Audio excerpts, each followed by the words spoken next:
வணக்கம். நம்ம ஸ்னேகா டாமிஸில் நீங்கள் என்ன வண்டி பார்க்க போகிறோம் பார்த்தீங்கன்னா, ஹோண்டா WRV. என்ன ஒர்க்குன்னு பார்த்தீங்கன்னா, பம்பர் ரொம்ப தொங்கியிருக்குன்னு சொல்லி கஸ்டமர் நம்ம கிட்ட கொண்டு வந்தார். என்ன காரணம் அப்படின்னு கேட்டதுக்கு, எக்ஸ்ட்ரா ஃபிட்டிங் பண்ணேன், ஃபோக்லாமெல்லாம் ஆல்ட்ரு பண்ணப்போ அதுக்கப்புறம் தான் அப்படி ஆயிடுச்சு அப்படின்னு சொல்லியிருந்தார்.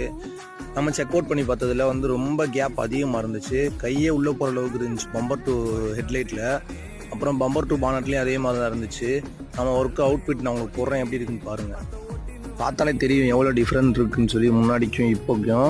ஃபஸ்ட்டு வந்தப்போ வந்து பம்பர் டு பானட்டில் கை உள்ளே வச்சப்போ கை உள்ளே போச்சு. இப்போ பார்த்தீங்கன்னா கரெக்டாக ப்ராப்பராக இருக்கும் பாருங்க. அந்த இது கை உள்ளே போகாத அளவு சைட்லேருந்து பார்க்கும்போது அந்த கேப்பு எல்லாமே கரெக்டாக இருக்கும். ஹெட்லைட்டுக்கும் அதே மாதிரி நம்ம ப்ராப்பராக ஃபிட் பண்ணியாச்சு. இது என்ன கம்ப்ளைண்ட்டு அப்படின்னு பார்த்தீங்கன்னா, உள்ளுக்கு வந்து ஒரு சில பட்டன் வந்து இருக்கும், அதெல்லாம் போடாமல் வச்சுருக்காங்க. அது அந்த பட்டன் யூஸ் சொன்னனால மேலே உள்ளது மட்டும் தான் போட்டிருக்காங்க. உள்ளுக்கு எதுவுமே போடலை. உள்ளே அப்படியே இருக்குது எம்டியாக, எதுவுமே போடாமையே. அது கொஞ்சம் சிரமமாக இருக்கும். இந்த வண்டியில் மேலே தான் கொஞ்சம் கழட்டி உள்ளே போடுற மாதிரி இருக்கும். அவங்க போடாமல் விட்டுருக்காங்க. அதை நம்ம ப்ராப்பராக பார்த்து